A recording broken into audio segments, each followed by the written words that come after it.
StreamYard has just let me know that I'm live, which means in about a few moments, hopefully, YouTube will let you know that I'm live. I think we got a bunch of people out here already. My man El Happy Reviews, Head of Securities in the building. Alan Osborne is out there. Tech 702, who coincidentally will be a guest tomorrow on the podcast. What's up, Tech 702? Probably should turn that down. Janoson's in the coat. What's up, Janoson? How you doing? Shelly saves the day. Hey, Shelly, how you doing? How you doing? All right. So I'll give the rest of the folks a few minutes to file into the podcast before I begin and give the introduction and bring out my man, Dee Nimmin. But how y'all doing? Oh, we got Zach, got the notification. Okay, my man Zach got the notification. All right, that's good. Very good when YouTube actually sends out the notification to all the appropriate peeps. That's what's up. Technically, T is out there too. Oh my goodness, that's what I'm talking about. What is going on? What is going on? T and Zach, and oh my God, everybody's in the building. I like this. All right, so according to my stream here, I got 12 people watching, but according to StreamYard, only 6 people are watching. StreamYard is so slow with this stuff sometimes. I don't get it. Put it in what it is. I'm not going to worry about that today. But yeah. All right. Oh, okay. There we go. Okay. Here we are. All right. So this has been scheduled for a while now, so if they're not here, then they'll be late. They can miss the introduction. But let me take a drink real quick, and then we'll get into the intro and bring my man Dee Nimmin in here and have a little chit-chat.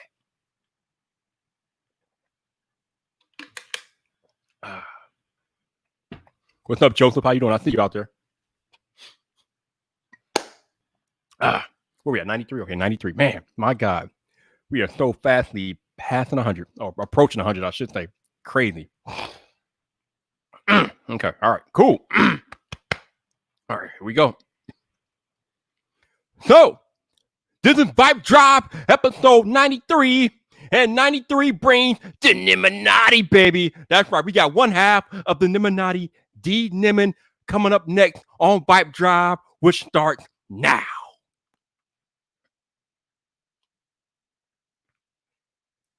What's up, people? This your boy Viper, the man about tech, and welcome back to another episode of VypDrive.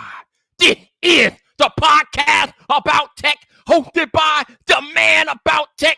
And today on the podcast, I have the Jedi Master of mobile content. I have one half of the Nimminati. We have Dee Nimmin in the building. What's up, man? How you doing?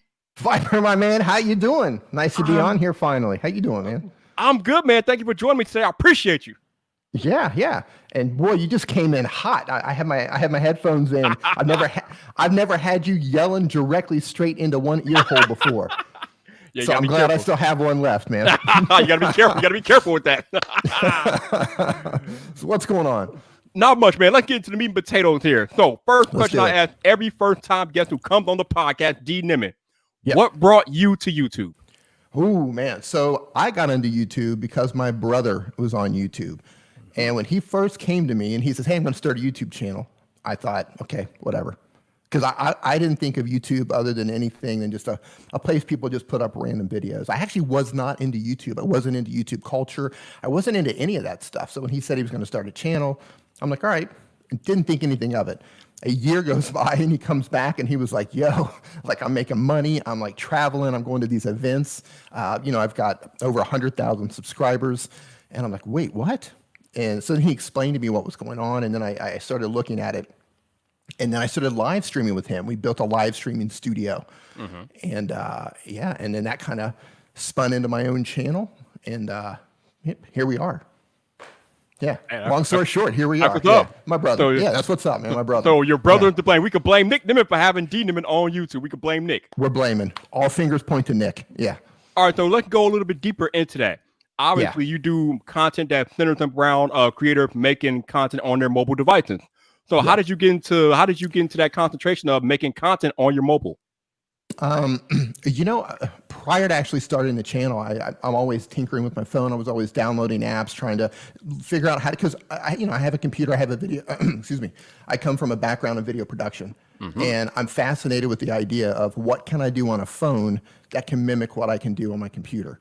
So it was just a hobby of mine, and learning how to make graphics look good with Snapseed and Lightroom and all of that. And then when I thought about the channel, I'm like, okay, what could I do that could directly plug in with something that my brother is doing so we could kind of share the same community and it would also work with some of the people that I was meeting, and they were also YouTube educators. Now, there's a ton of tech channels out there talking about, here's the specs on a phone. Here's a new phone that just came out. And I didn't want to do that because you guys, the tech channels, you're doing it so well already. And there's a lot of channels out there talking about, here's the new apps, here's the new beta version of this iOS or this operating system. And I didn't want to do that because they're already doing that well. But at the time, there wasn't a lot of people making content for mobile creators who wanted to be YouTubers. So I'm like, all right, here we go. I'm going all in on this. And that was my focus. And it's been working. 2 years this past April is my 2-year anniversary. And I'm hit 100,000 subscribers maybe in 10 days, if I'm lucky. All right, let's talk about that because like you said, you are on the fast track to 100,000 subscribers on YouTube. 10 days, in maybe, 2 years, incredible. In 2 years, you'll be at 100,000 almost. Like you said, maybe in a week, maybe sooner, we don't know. Yeah. But I got to ask you, any big plans? Any big plan for 100,000? Well, I'll definitely do like 100,000 live stream. You got to. I got to do 100,000 live stream. I might make a video talking about tips and tricks and strategies that I use to get to 100,000. Because here's the whole thing. My channel, and I do teach people how to do things with their phone, but the main focus more than anything is to just inspire people, give people the courage to grab their phone and just start recording. Right? Because your phone's just a camera, your phone's just a tool, but I want people to realize, hey, I can get started today with what I've got in my pocket. So, if I can take my 100,000 subscriber milestone and use that to say, hey, look, I started 2 years ago, you can do this too. Like, I would rather help pull people up and just kind of bring them along than, so if I can make a video kind of helping people get over that hurdle of getting started and show them what I can do in 2 years, then I might do that. I'm pretty sure that would be great content, no doubt. And like I said, you are very deserving of 100,000, man. You have put in the work. Thanks, you've gone through the grind. You put in the work. You and Nick do awesome live streams, which I pop in from time to time on every Saturday morning. Every single Saturday you come in, dude, like it's almost like my ritual Saturday morning tradition. I wake up, I pick up my phone. I'm like, all right, are they live? Are they live? So I'm tuning in. I'm watching, listening, and man, I love it. You're so regular that if you don't pop in, I'm wondering if something's wrong. right. I know. Yeah. So I am curious. You are the Jedi Master of mobile content creation. So what do you, Dee Nimmin, use to create content on YouTube? Okay, here's the thing. I teach people how to make content on their phone. And I've got a ton of videos on my channel that have been made by a phone and made by an iPad. But because I do have a live streaming studio, I've got access to multiple cameras. I've got access to all the stuff. So if I'm in the studio, I'm going to be filming with probably a Sony A6500 if I'm in the live streaming studio. If I'm anywhere outside the studio, these days I'm using an iPhone 11 Pro. Ooh. Nice. And an iPad. So I'm in Mexico right now. I'm stuck in Mexico with the whole COVID-19 situation. I'm traveling with my iPhone 11 Pro and my iPad. That's it. All right. So you're traveling with your iPhone 11 Pro and your iPad. So how do you go about editing? How do you go about editing your videos on your iPad or your iPhone? What do you use to edit it and do all that good stuff? So if I'm on my phone, I love Video Leap. I fell in love with Video Leap once I started working with the company. But if I'm on my iPad, I'm using LumaFusion. I think on an iPad, LumaFusion it's absolutely amazing, especially since iOS 13 came out and it changed the file system, and it's easier to organize your files now. LumaFusion is one of the on best. iPad's legit, man. It's one of the best video editing apps I've ever used. I mean, it's legit. It's definitely legit. Yeah. And it's very cost efficient. I mean, when I brought it back 2 years ago, it was like $20. I don't know what it is now, but it can't be much more than $20. I mean, it's nice. Yeah. It's a one-time fee versus the monthly subscription that a lot of other ones do. Yeah. But here's the thing. I use it on my iPad. I don't use it on my phone. I don't like how it works on my phone. It's great. It's a fantastic app, but I think my fingers are too big. And also on my iPad, I have the pen, and that makes all the difference in the world. Oh yeah, the Apple Pencil is definitely clutch. And like you said, having the iPad and being able to use that larger screen to make content, edit videos, and things like that definitely comes in handy. Using LumaFusion on an iPad, I can agree. Definitely. Yeah. What are you using? What do you edit with? Well, normally these days I edit with Final Cut Pro, but before I ever got Final Cut, I was editing with LumaFusion. So, okay. Now I think that's coming for iPad, isn't it? There are rumors. Yeah, but I keep hearing murmurs about it. Yeah. I'm going to emphasize rumors. I know our buddy John Prosser talked about possible beta apps running on iPad, like Final Cut and Logic and things like that. But again, these are rumors.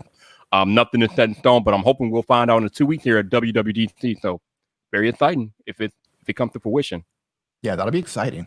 And that's going to give LumaFusion a run for the money.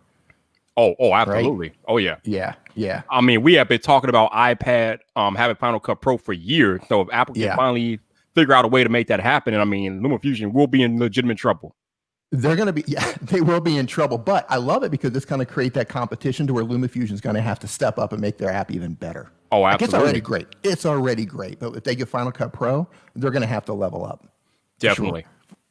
And by the way, I'm going to say I'm using my phone right now for my webcam, in case anybody's wondering. The iPhone has excellent video camera. So I didn't even know. I thought you were using a regular camera. No, man, it's iPhone 11 Pro. But you know, the new SEs, they have a fantastic camera too. They do. Amazing. Yeah. Yes, they do. Yes, they do.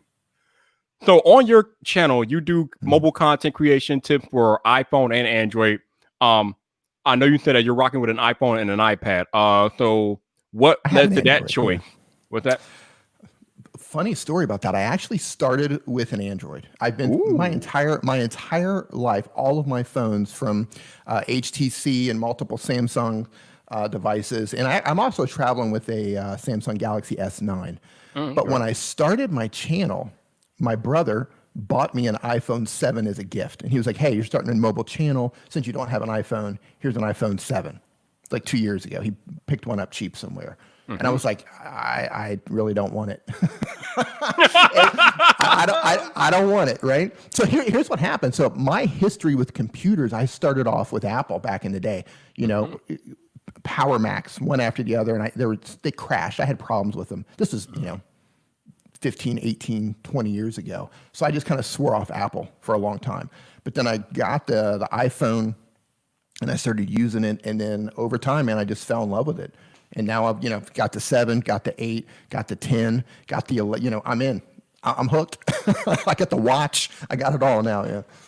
Now, I found it interesting. You said you got the 7, 8, the 10, and now you got the 11. Because when I saw you at VidSummit 2 years ago, I know you and Nick, you guys aren't really like every year updaters of phones. You guys like to hold on to your phones as long as you can. But you just said you got like every new iPhone. So I'm a little confused with that. I mean, what did I get my facts mixed up, or that Nick who like hang on to his phone? No, okay. Here's the thing. I will hold on to stuff until it usually breaks. And I used my 7 even while I had the 11. I still used my 7 for a long time because of the Touch ID. Yeah. Right? Touch ID. I'm a huge fan of Touch ID. So for a long time, I would carry my 7 and I would carry the 10. I would carry the 7 and I would carry my 11. But then once, I don't know, man, I just fell in love with the 11. For me, the 11's the best phone I've ever owned, period, hands down. Undisputable champion in my world in terms of phones. So once I got used to it and the Face ID, I retired the 7 and then I picked up an 8 really cheap just to have it, because the 7's old and it's beat up. It's been dropped off my motorcycle and bounced down the road. So I got the 8 to kind of replace that. Yeah. Dropped off your motorcycle? Man, I ride a motorcycle in Thailand, right? You wouldn't believe the abuse that my phones go through over there. Yeah. Oh, wow. Yeah. That dropped off your motorcycle. To be precise, it dropped out of my pocket, bounced down the road, and got ran over by a car and a couple of motorbikes. Oh man, that's rough. And it's still usable. It still works. Oh my God. Wow. Them iPhone 7 with that aluminum body, those are pretty tough devices, no doubt. Solid, man, yeah. So as a guy who uses mobile devices to create content, what is missing on iPhone that could better help in aiding the creation of mobile content? Wow, that's a great question. I think with the 11, in terms of just being able to create content, with the new 11, they came out with the night photography, right? The low light photography. Right. I think when they can get the video to work as good as the photo, because it's all computational. It's computational photography. It's trying to figure out what it would look like. But when you can shoot video in low light without getting the grain, just like you can with the DSLR, right? You get the right lens on it. You can mood everything out and not get the grain. I think when you can do that in low light, that's really the only thing that's missing. I mean, processing power-wise, it's a beast. It will render out any 4K footage that I run through it. Same with my iPad. Yes. So low light video with phones can definitely be improved. The microphones that come with the iPads and come with the new iPhones, they're pretty good. I don't recommend only using that, but you could. You definitely could. I've shot a couple of videos only with the phone, everything inside the phone, like built-in microphone, 0.5 wide angle lens, and that's it. And it sounds okay. But I think if they improve the microphone a little bit, improve the low light situation for the lens, I think you're going to have a solid phone. Definitely. Hey, shout out to the 27 of you all watching this live stream, this podcast right now. Thank you guys. I greatly appreciate you. And shout out to my head of security, El Jefe Review, for the $5 super chat. Thank you very much. If you guys, no doubt, if you guys want to donate to the podcast, you can be like El Jefe and super chat, but you don't have to. Thank you. Also, if you don't want YouTube to take a 30% of your super chat donation, you can buy me a coffee. The link is always in the description. You also have the option of becoming a channel member if you wish. None of this stuff, again, is required, but anything that you choose to do is greatly appreciated. Shout out to those of y'all listening on audio only today. Thank you for listening to the podcast. Me and Dee Nimmin here hanging out. If you guys want to donate or support the podcast, there will be links in the show notes for you to do that. It's not required, but anything that you choose to do will be greatly appreciated. Also, if you happen to be listening to this podcast on Apple Podcasts, please consider leaving a rating or review as to help more people discover VypDrive, and that is what we want. So thank you guys for listening on audio. Appreciate you guys rocking out each and every time I drop a new podcast. Dee Nimmin, you just alluded to audio and in terms of content creation. Yes. Wow. When I first started doing my videos on YouTube, I was using the onboard mic of my iPad. And I was shooting, editing. I was doing everything on an iPad Pro. I was using the internal mic on the iPad to record audio. Then my man Christian Taylor came along like 5 months down the road. He told me like, yo, you need to do something else for audio. I love your content, but your audio needs fixing. So Dee Nimmin, I'm curious, for a new creator starting out, what are some of the biggest mistakes that you see them making as far as audio? The biggest mistakes I see them making in terms of audio is probably one of the ones that I'm making right now, but I'm in an Airbnb. I don't have all that choice here, but I'm in a very large echoey room, and that's going to make your audio sound really bad. Normally, the microphone that I'm using right now, like, if there were some large rugs here on the floor or something like that, it would probably absorb some of the audio waves bouncing around in the room, and this microphone would sound really nice and really crispy. So a lot of people shoot in noisy rooms. They shoot with their windows open, a lot of outside noise coming in. They shoot with, TVs going on in the background. Actually, this is a big problem. People shooting with TVs in the background, radios in the background. They're playing other computers in the background with music. Or maybe they're vlogging, they're outside, they're walking around. There's a car that drives by with music playing, or maybe they walk past a bar or a restaurant, outdoor seating, music's playing, and end up getting a copyright claim. Mm-hmm. So, that's one mistake. Definitely. Two mistakes. I'm not good at math. Yeah. You know what? Funny story about being outside and shooting videos and things like that and getting a copyright strike. When I was in LA for Vid Summit 2 years ago, yes, I actually I was on the streets of LA. I was doing a live stream. I was live streaming as I was walking through the streets of LA. I was trying to find a Starbucks. So I was going to different like hotels, lobbies, and things like that, trying to find a Starbucks or whatever.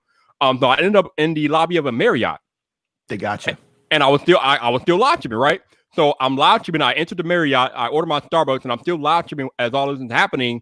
And once the live stream was over, like you said, I got a copyright claim because the lobby was playing some elevator music, which I had no control over. But again, as you guys know, YouTube is very strict with the copyright stuff. So any background music that is not copyright free or you don't have permission to be using or playing in your background, they will tag you real quick.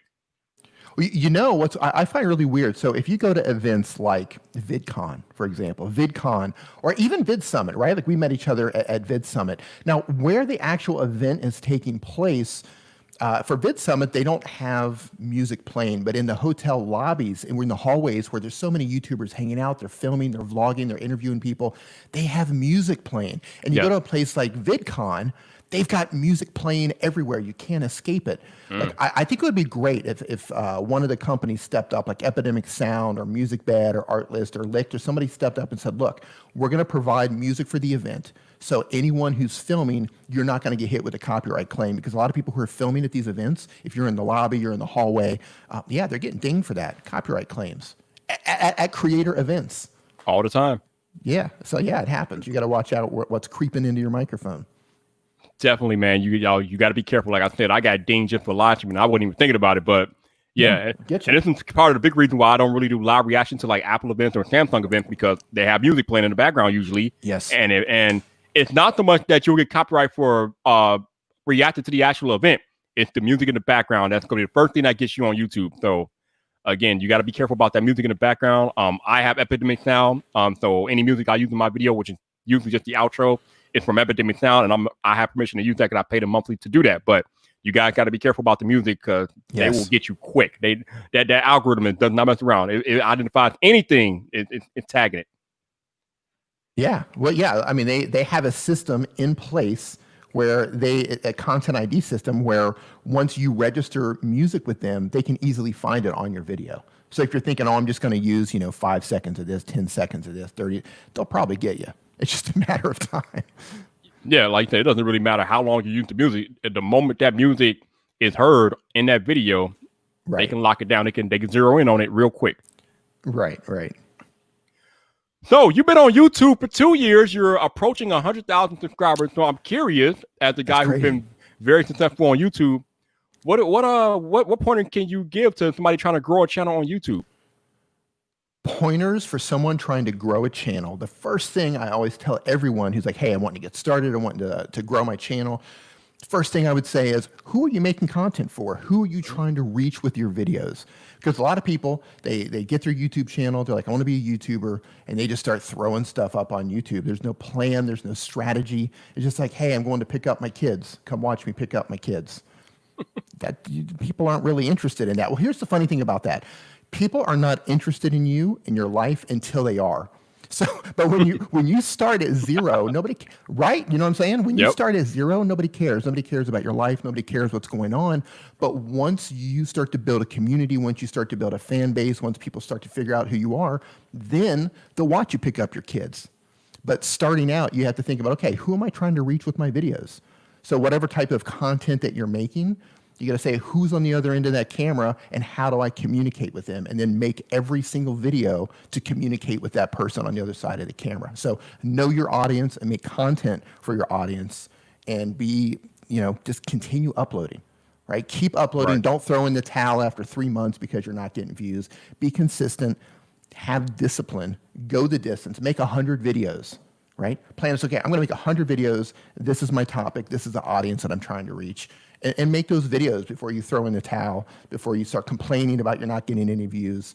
Make 100 videos. Yeah, somebody just in the chat.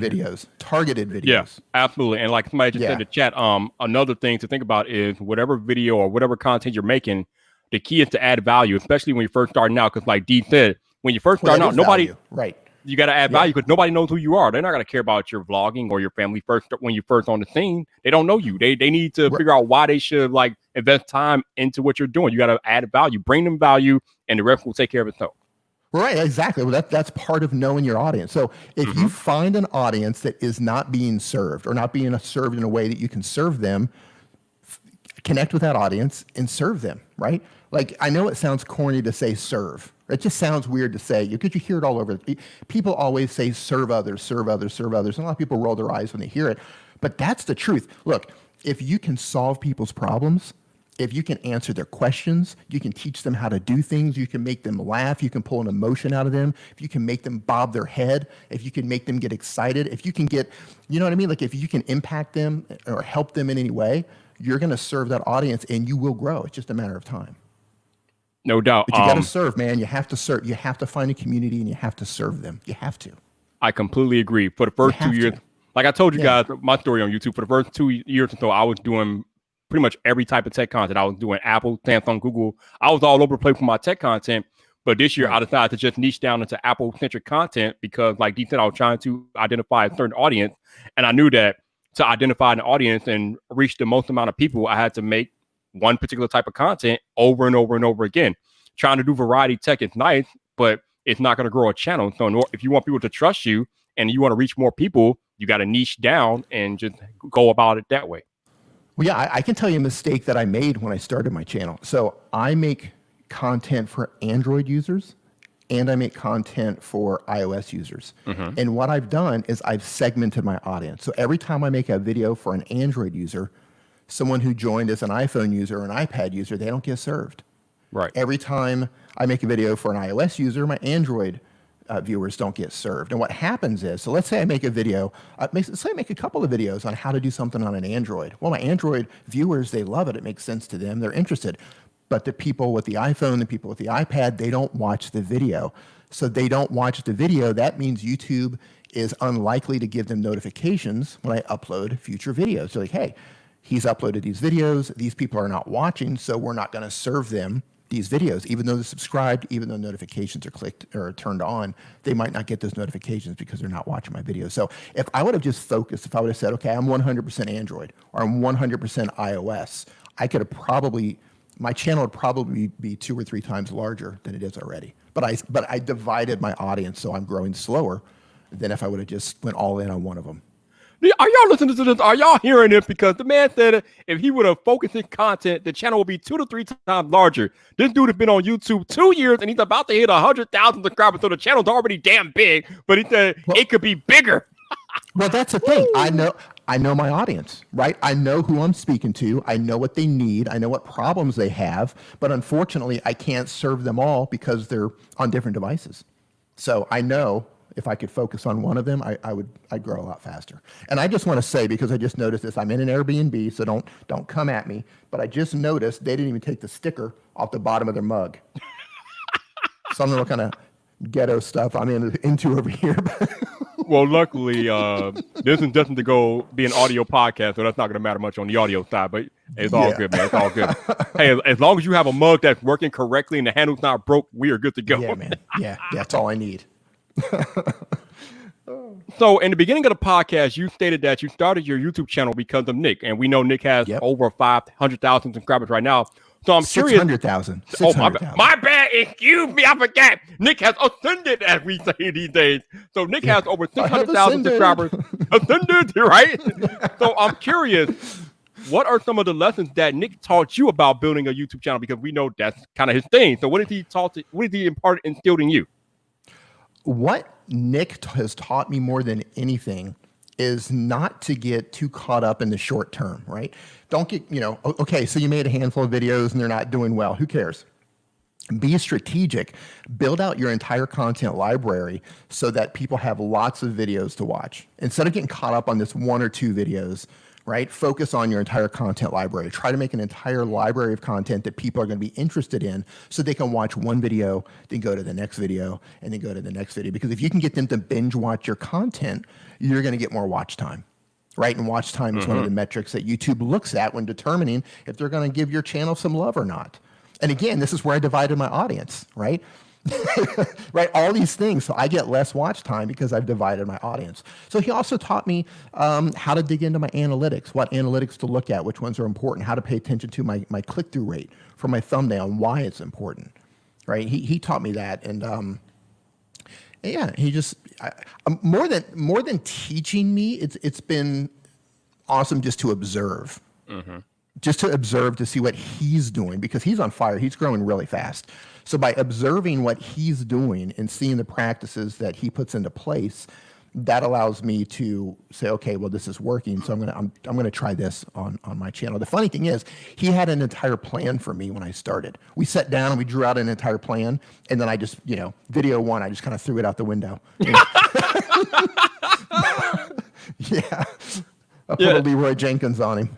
Yeah, it's kind of hard to plan for YouTube because ultimately you have to adjust to what the audience is responding to and then try to build off what the audience is actually responding to and what works best for the channel. So it's hard to plan in the beginning, but I mean, it's good to have a plan, but at some point you have to adapt and adjust your plan depending on how the audience reacts to what you're doing.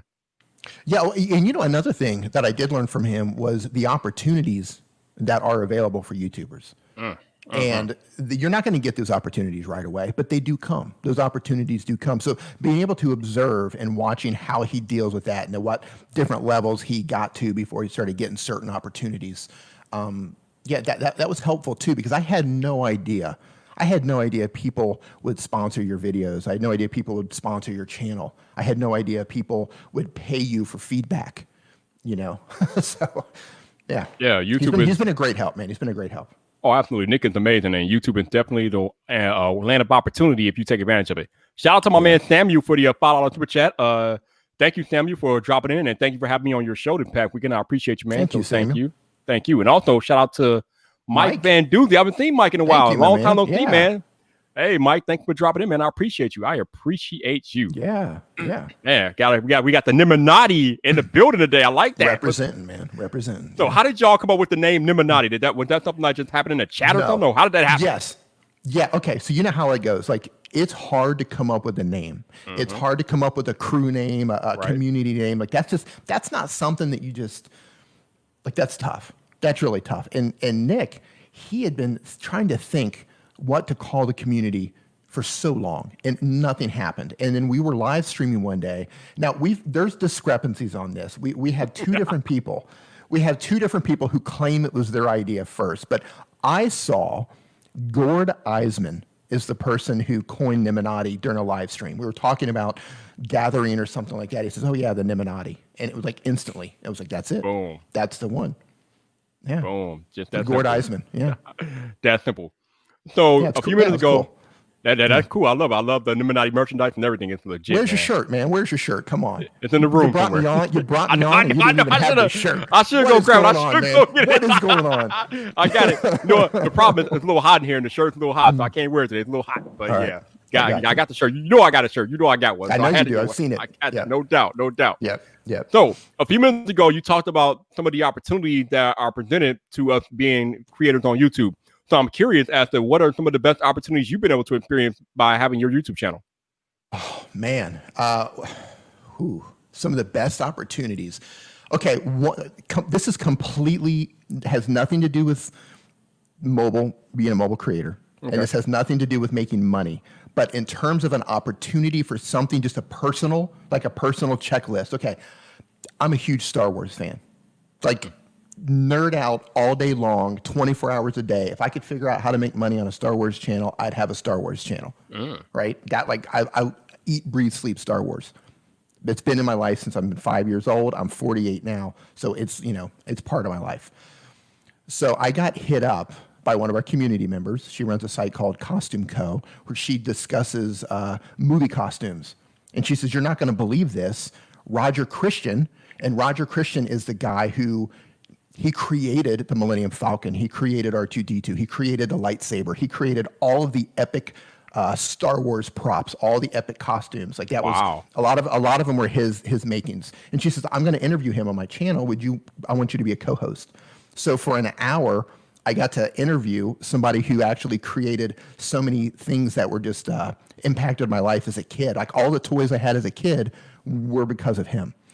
Right, like he invented it. So on a personal level, that was like one of the coolest things I'd done. Is I got to interview someone who was part of the entire Star Wars, the movie making experience, like that. Invented all that stuff. So that was pretty cool. That was pretty cool. So yeah, in terms of personal, that's got to rank at the top. But other things too, like I've been able to. I started public speaking. I did my first talk at Vid Summit last October. Okay. That was amazing. I never thought I would do that. So I found myself on stage in the big room at Vid Summit giving a presentation, and that was fantastic. So it's been able to start that. It's allowed me to do private consulting. It's allowed me to get paid by app companies to give feedback on their apps, on how to make their apps better. Wow. Yeah, all kinds of weird little things. I'm doing business with companies, not just U.S. companies or Canadian companies, but now I'm doing business with companies based out of Asia who are wanting feedback on their apps, like, hey, how we're trying to reach the Western market. What can we do to our apps to better reach Western market and to better reach YouTubers? And they're taking my advice. I'm like, hey, you need to do this. And they're like, done. But people will pay you for that stuff. I had no idea. So, that's pretty cool, yeah. Yeah, and so as a YouTuber, I would say, if you come in with a plan, you come in and try to be strategic, like you can only think of so many things, so many opportunities, right? You can say, okay, if I do this, maybe I can get sponsored videos. If I do this, maybe I can get a channel sponsorship. Maybe I can get paid to go to events. Maybe I can be a public speaker. But there are going to be things that pop out of nowhere that you're not even thinking. Like I would have never thought that anybody would pay me to give them advice on how to build an app. But like that happens a lot. So that, yes, you're going to have those opportunities that pop up out of nowhere where you're like, I never thought that was possible. And yeah, it's possible. Yeah, it's a beautiful thing. The land of opportunity that YouTube brings if you use it correctly. Yeah. But I want to go back to what you just mentioned. Because somebody was asking in the chat earlier, you spoke at VidSummit this past year. So what did you talk about, and what was that like? What was that experience like for you speaking at VidSummit? Well, first of all, that was the first time. Okay, I'm a musician, so I have experience on stage. I played professionally for many years, so being on stage isn't awkward. I'm a bass player, but I always sat in the back by the drummer. I never held the microphone. I don't sing. I don't communicate with the audience. I just sit in the back and play my bass, right, with the drummer. So the thought of speaking on a stage was absolutely terrifying for me, but that's why I had to do it. Right when the opportunity came, and I'm like, that's one of the scariest things I've probably ever done. That's why I have to do it, because I knew the personal growth that would come and the opportunities that would come if I went up on stage and delivered a good presentation. So I went on stage with Nick. Actually, we did a tag team on stage because we do our Saturday live stream together, usually inside the studio. We play back and forth with each other. So our talk was how to optimize your YouTube channel. He covered all the desktop things that you need to do, and I covered all the mobile things that you need to do, and we just threw it back and forth for 45 minutes or so. Bet you that was a hell of a conversation. It was cool, man. Oh yeah. Yeah, it was cool. It was cool. And everybody was so supportive. Everybody knew I was nervous. But the crazy thing was, so we were live streaming on Daryl Eves' channel. For those of you who don't know, Daryl Eves is the grand poobah of YouTube educators, and just an amazing, Daryl's got one of the biggest hearts in the business. He's one of the nicest guys you're going to meet. But he does this 24-hour live stream during the VidSummit event. And he has a backpack system called the Live U. And the Live U box, the solo box specifically, I think it takes 2 or 3 SIM cards, and it uses what's called cellular bonding, and it bonds the signals from the 2 or 3 cards and makes it one strong signal. So you got this live stream going around the clock, and he always hands it off to us, so we carry the live stream for a while. Viper, I know you carried that live stream for a while yourself. I know you did. You had it. I had it. Yep. Right? You had it hard for a while. Yeah, you were rolling with that. I did. Yeah. So we thought it would be really cool for the people watching on the live stream to bring them on stage with us when we go to do our talk. Ooh. To show them that point of view, right? Instead of always being in the audience. So I was terrified to go up on stage, but as soon as I grabbed the camera, and I was like, all right, we're live streaming right now, I instantly kind of fell into my live stream mode.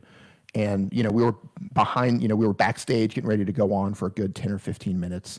And we were interacting with the crowd. And Evan Carmichael and another amazing guy came back, and he kind of hyped us up and helped settle my nerves. And we went on stage. We brought Daryl's camera on stage when we went live and got to see, so they got to see what it was like to actually walk on stage. And we had the audience convince them that they needed to come to the next VidSummit. So we were asking them, should they come next year? And they were all, screaming for them to come. It was a really cool experience. So I know that was a long answer, but it was a great experience. Oh, that sounds pretty cool. So for those of y'all listening and those of y'all watching, let me explain what VidSummit is real quick, because you probably got like, what is VidSummit? So VidSummit is a conference every year. It's put on by Daryl Eves, Sean Dewars, and now Mr. Beast is a part of it too. Yes. So those three are the proprietors of VidSummit. They put it on every year. It's usually in Los Angeles at a hotel. I think they moved to the Sheraton last year. When I went, it was at the I forgot the West. It was at the Westin. But yeah, and put on every year. It's like I think it's a week long. I think. It is a creator conference. Creators from all over the world come to VidSummit. Brands come to the conference. It's basically a bunch of talk from different creators and different business individuals. Basically explaining how to level up in whatever area they're talking about. Like Dee and Nick were talking about growing a YouTube channel, and Nick was talking about things you do on desktop. Dee was talking about things you do on mobile. Daryl Eves, when I was there in 2018, he talked about how to learn the algorithm and how to best work with the YouTube algorithm and things like that. I know my man Jerry Rick, everything was talking about different ways to make money off a YouTube channel. I think Jerry Rick everything came up with like 7 different avenues that you could take to make money off of YouTube. So it's just a bunch of different talks like that. It was probably the single best experience I had in my life in 2018, because I went out there for VidSummit 2018. The networking at VidSummit is just, it's hard to explain in words. It's incredible. Like, yes, if you're a creator and you have a chance to get out to VidSummit, go to at least one. Like, it's expensive, it's not cheap, But if you're serious about building a channel, you definitely need to get to Vid Summit. It's a life-changing experience. I get like it's hard for me to explain it, but I'll let Dee explain a little bit because he's been to a couple of them now. So talk to him about your experience at the Vid Summit. Vid Summit is difficult to put into words in terms of the energy. Because so you've got VidCon, you've got Social Media Marketing World, you have lots of creator type events, but there's something unique. There's something about the culture of Vid Summit that I can't quite put my finger on, but it's alive, it's electric. Without sounding corny, it feels like home. Like you're in the middle of people who are in the exact same position you are in terms of just their fire inside for creativity. You're surrounded by all of these people, channels of all sizes. You might hang out with Peter McKinnon in the elevator. As a matter of fact, I was hanging out with Mr. Beast in the elevator, having a conversation with him, right? Like, it doesn't matter what your channel size is. You're treated just the same, but the energy is electric. The talks that you go to, the conversations that you have in the hallways, the conversations you have, some of the best conversations, believe it or not, are held in the restaurant or held over breakfast or held in the parking lot or, over dinner or something like that. But a lot of it's high level stuff. A lot of the talks are great. It's hard to explain what it is, but I would say if you're going to go to one creator event, one YouTuber event, go to Vid Summit.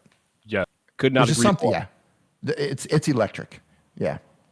It was funny because that was the first time I ever went to like a creative conference, and I was just blown away by all the cameras out there. Like, everybody had a camera in their hands.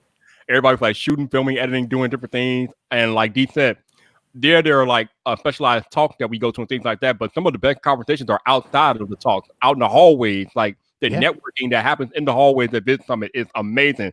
And when he says you can run into Peter McKinnon, like literally run into him, he's not joking. I was walking around the first night live streaming, and I happened to run into Peter McKinnon. I got a Peter McKinnon on my live stream for a couple of seconds. So, I mean, you could literally run into people like Peter McKinnon, Sarah Dietschy. I mean, like Mr. Beak was out there. I didn't meet Mr. Beak because he went the next year, but Daryl Eames, I met Sean Duras, I met Evan Carmichael. I met a whole bunch of people when I went in 2018, and I can't tell you how that experience changed my life. So definitely an event worth going to if you can go to it and get there. Yeah. Speaking of Sean Duras, so Sean Duras was the MC on the big stage at Vid Summit, and we gave our talk. So when our talk finished, Sean Duras came up on stage to wrap up our talk, and I don't know why, but I ended up putting him on my back and piggybacked him off the stage. So that's how I left the stage, with Sean Duras piggybacking him off the stage, and his pants started falling down. So, oh man! That's how we roll, man. That's how we roll. Yeah. Somebody get his pants. Somebody get his pants. Yeah. Get his pants. Get his pants. Get his pants. Oh my goodness. Yeah. It ain't a party till somebody's pants is coming down. Right. I was trying to say. That was weird. That sounded weird. I didn't mean it like that. What happened to Vid Summit stays at Vid Summit. Except for when it's on the main stage and it's being televised. That too. Absolutely. Oh. Dee Nimmin, we are in an unprecedented part of life as far as things happening around the world, and I know it's affects you personally because of the pandemic. You are currently in Mexico, and you have been there for the last couple of months, though, right? Yeah. So I live in Thailand. I live in Chiang Mai, Thailand, which is in northern Thailand, and we saw COVID-19 starting off in China back in January or whatever. In January, I'm like, okay, this is sweeping through China. I told my mom and some of my friends back home, I'm like, look, this is going to spread. I know the news is telling you it's not going to spread. Don't worry about it. Listen to me. I'm watching it spread through Asia. Get your masks, stock up on your food. And they did. They listened. So they were stocked up when it finally hit the U.S. So in one way or another, I've been in some sort of quarantine since January. And then once I got to Mexico, it was loose here for a while, so we were able to enjoy the beach and travel around a little bit. And then once the quarantine hit here, my flights have canceled back home to Thailand. Thailand shut the borders. I'm stuck. I have no idea how long I'm going to be down here for, but it's cool. Yeah, we're rolling with it. This is unprecedented time. There's no rule book for this. There isn't a playbook. I think everybody's doing the best they can and just working with the information that they have. So I'm doing what I can, man. Definitely a life-changing experience. I mean, that has to be pretty crazy for you to be literally stuck in Mexico. Like, that's nuts. It's not something I planned for. But I'll tell you what it does do though. being stuck here with a limited amount, I don't travel with checked in luggage. Everything that I carry is like, a backpack and a roller. It goes in the overhead compartment of a plane. Mm-hmm. I've traveled too much, had airlines lose my luggage under the plane, so I don't do that anymore. So all I have is just carry-on luggage. So what this has taught me is what I can actually do with, what I can live with, and what I miss. Mm-hmm. So, we're living pretty, things are minimal right now. I think I have 3 or 4 shirts and 2 pairs of pants. That's it. That kind of makes things a little easier though, because light laundry loads and things like that, and you pretty quick. Yeah. So I'm curious to get your thoughts. Obviously, Vid Summit 2020 probably I would guess it's not happening this year, and if it does happen, it's going to be kind of a diluted experience from what it happened in the year past when people were staying home and the pandemic still being out there. So I'm curious to get your thoughts. When do you think, or when do you feel like we'll be able to like return to some sense of normalcy? Like when will we I can't talk. When will we return to a part of our life and culture that going to events like Vid Summit will be comfortable again? I don't know, but here's what I know. I'm very big on data. And I'm constantly, I don't pay attention to the news that much. I like to look at actual data, right? The data says in a lot of cities in the US, in a lot of countries around the world, infections are still on the rise. Infections are still going up in a lot of places. Now, some places have flattened the curve. Some places never had the curve to begin with. Some places got really lucky. But it's still going up in a lot of places, all around the world. And while some other places have gotten rid of it. And all of the protests that are happening now in the U.S., that's a gamble too.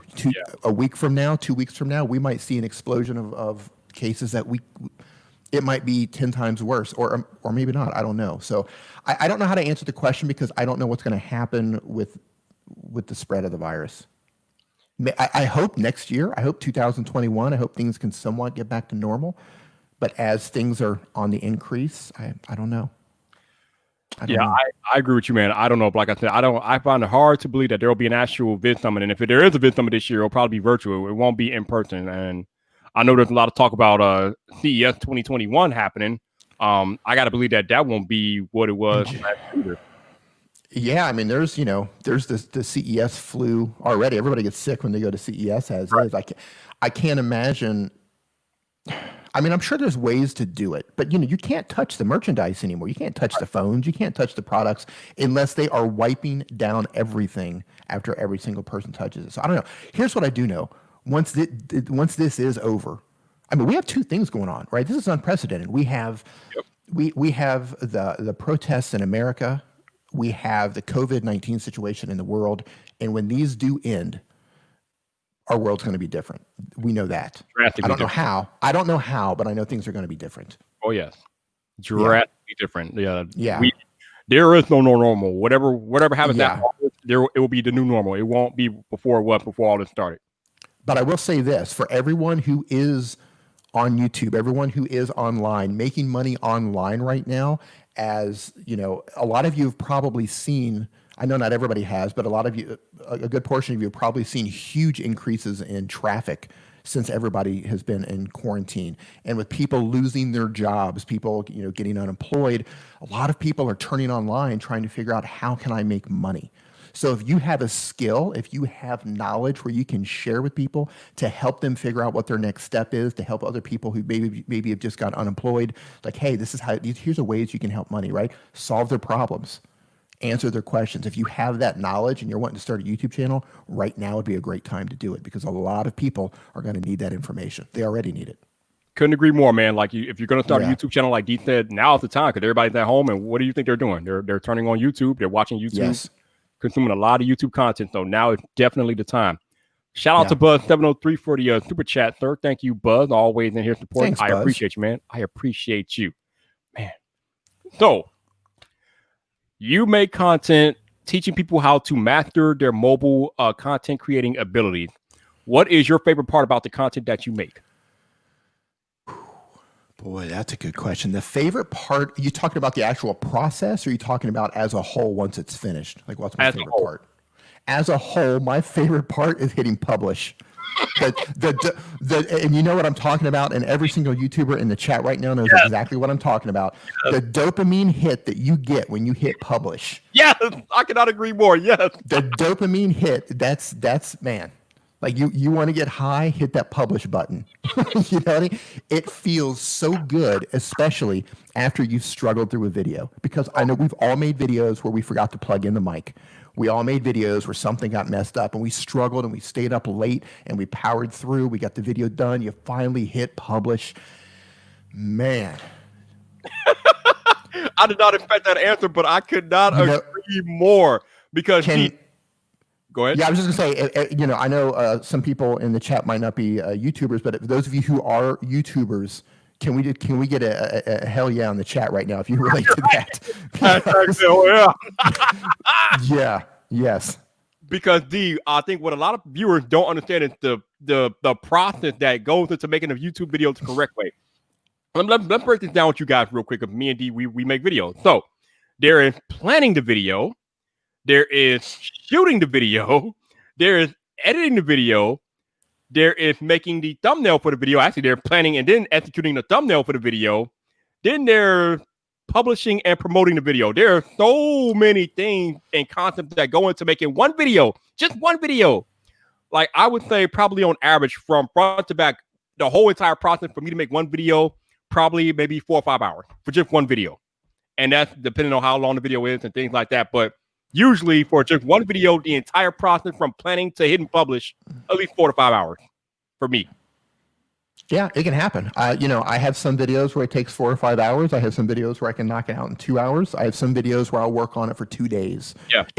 It completely depends. And, and this is something, I talked about before about getting sponsorships and paid deals and that sort of thing.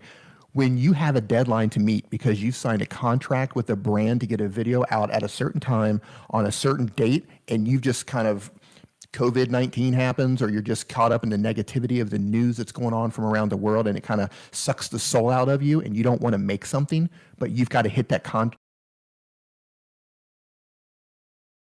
3 days. So if I haven't published a new video on this channel in maybe 2 weeks or so, it's, I just feel like it's not the right thing to do. I did start a second channel. It's more of a passion project, and I've been focusing my attention over there. That's just making, just publishing music and that sort of thing. Oh. So, yeah. So you said you play music or you make music. So I think you said you were a drummer or something like that. Or what music instrument do you play? Yeah, I was a bass player. I played professionally for a long time. But what I did with the second channel, I've only got 2 videos up. It's called Creator Beats. And what I'm doing is I'm curating music. So far, I've only done it with Epidemic Sound, but I'm curating music. So if you want to figure out, hey, I'm looking for, hero music, or I'm looking for retro music. Basically, I'll put like a 30-minute or 45-minute or hour-long video of some of my favorite curated music, and I put it in a video and then link out to here. Okay, here's where you can get all the tracks. So, Epidemic Sound, that's the one I'm doing first. I'll move on to Music Bed and Artlist and all of those. So it's just curated music, but it's more of a passion thing for me because I love listening to music and I love putting the playlist together because I listen to it in the background when I'm, doing other things online. So that's pretty cool, man. It's always nice to have another outlet. Fun. No doubt, something man. Fun. Yeah, absolutely. Something fun. I think that's the main thing as far as like making content on YouTube. The key is to have fun making what you make, because if you don't have fun, then it's not going to work. Yeah, because the weird thing is when you're like, don't get me wrong, I love what I'm doing. I love that I'm helping people start YouTube with their phone. I love that I'm, help solving their problems with their phone. I love all of that. But at the same time, as once you have deals in place, it kind of turns into a business, and I still love it.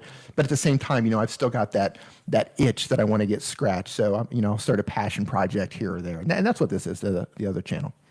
Hey, nothing wrong with that, man. Nothing wrong with that. Just keep it fun. I don't care if it grows or not. I'm having fun with it. All right, so let's go back to the question I asked a couple of minutes ago about your favorite part of making videos. Now let's talk about your favorite part of the actual content creation process. Okay, well, let me go back again. The best part is hitting publish. That just feels so good. The second best thing is getting that feedback coming in where people are like, oh man, like thank you. Like I've been trying to figure out how to do this. Thank you. Yes. Like knowing that I help someone take that next step forward, like that just feels amazing, And I never set out to be a teacher. If you would have told me 5 years ago, hey, you're going to be a YouTube educator, you're going to be teaching people how to do these, I'm going to be like, not going to happen.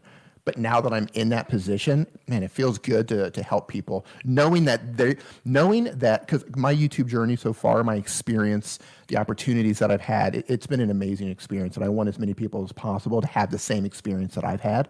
So if I can give them the tools to start that process, to start them on their journey, man, it feels good getting that feedback. You know what? I feel just like you, because if you would have told me that I would be in a teaching capacity here on YouTube, I'm like, I'm not trying to be a teacher. I'm just trying to just do things. But yeah, for what me and you do, kind of what we do is actually teaching people how to get the best out of their technology. For you, it's teaching people how to make the best of their mobile content strategy and things like that. So yeah, in a way, we kind of are teachers. And I'm like you. I appreciate the feedback that I get when somebody's like, hey, thank you for telling me how to do that. Thank you for showing me this. I appreciate it. I'm like, it feels good to know that you're making an impact on the world. And it's just, I don't know, it's just a good feeling. Yeah, it is. It feels good. Positivity wins. Like you hear these things growing up. Everybody growing up, you hear things like serve, you hear things like teach, you hear things like, you hear all these positivity wins, but like that stuff's true. That stuff's true. And as you kind of get into this, and once you have a voice, and by the way, I think that's the best thing about people being able to create content with your phone is everyone has a voice now. Mm-hmm. Everyone has a voice. So if you've got a phone, you have a voice. And if you want your voice to be heard, you can get that voice heard. And I think that's the most amazing thing with being able to make content with your phone. Man, I don't even know where I'm going with that. Everybody has a voice. You know what? Everybody has a voice. Yeah. Everybody has a voice. Yep. Yeah.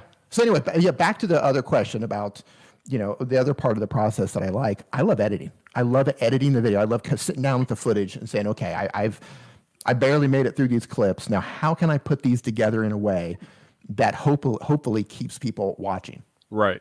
And like it's almost like a puzzle in a way in terms of editing. I enjoy that. It's interesting. When creators get bigger and they sometimes they delegate their editing off to some other person or other people and things like that. And I'm thinking to myself, you know what? Sometimes, there are times where I'm making a video and I'm like, damn, this is crappy, but I can't wait to get in there and edit it because I can edit it to something cohesive, So right. I'm with you. I kind of enjoy the editing process, especially after I shoot a particularly crappy video. Maybe I'm fudging my words or the video didn't come out how I thought it would. But when I go into the editing room or whatever, and I go into Final Cut Pro and start chopping it up and then adding things to it, I'm like, oh, this actually came out a lot better than what I was thinking about when I was shooting it. Yeah, that feels good. So the last handful of videos, mostly because I've been in an echoey room. And what I've done, so my last handful of videos, I'm not in the videos. I put graphics on there, moving text and all of that. I'm not actually in the videos. And then I go into the bedroom and I crawl under the blanket to do my voiceover because the room is so echoey. So that's been an experience, learning how to put the videos together to where I'm not in them. I mean, my voice is in them, but to learn how to make videos that people continue to watch without me in them, that's been a challenge, but it's been fun. So yeah, I enjoy the process. You do a good job, man. You do a good job. Before we get out of here, thank you. Before we get out of here, how do you, Dee Nimmin, almost at 100,000 subscribers, how does Dee Nimmin handle negativity, handle negative comments? Negative comments? Okay. It depends. 99.9% of the time, I just hide them from my channel. Like if you come into the comment area and you start mouthing off or you start attacking someone in the community, you start calling somebody out, you're just gone from the channel. Like I don't want that on my channel. Negativity, my channel is no place for negativity. It's not there. But every now and then, somebody will just catch me at just the wrong time. You know what I mean? The silence is deafening. Every now and then, and it's rare. Maybe once or twice a month, and I will just annihilate them.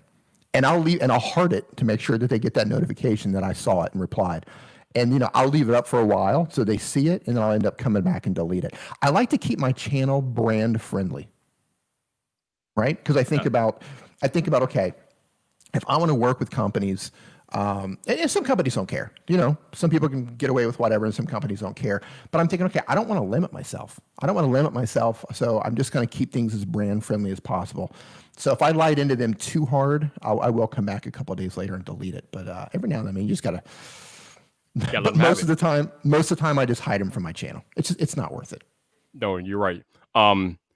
You know what? It's funny because Roberto talked a long time ago, about a year or so ago, about keeping comments in the channel brand friendly. And I didn't really think much of it at the time, but now looking back and thinking about it a little bit later on, I kind of got what he was talking about as far as like dropping off all those crazy comments. Like if you got comments like bashing the brand for no particular reason or something like that, or just bashing you, I know, like, you guys may not think that a brand comes into the comment section and reads it, but they do. They like.